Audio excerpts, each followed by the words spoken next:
How to use the Freehand selection tool in Affinity by Canva.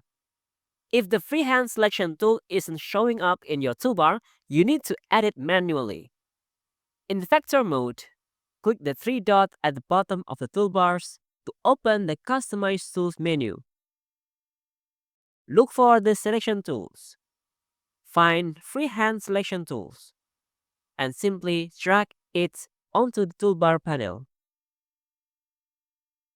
The Freehand selection tool has three modes that you can toggle from top setting panel: Freehand, polygonal, and magnetic.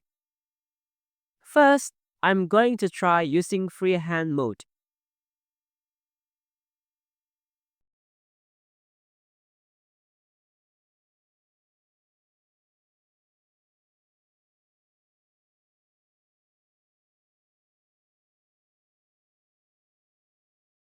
Second, I will use polygonal mode.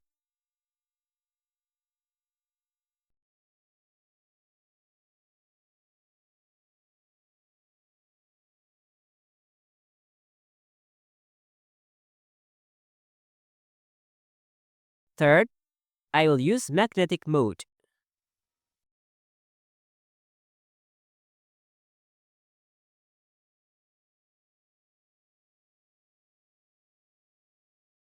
It is very easy to use and function quite similarly to Photoshop.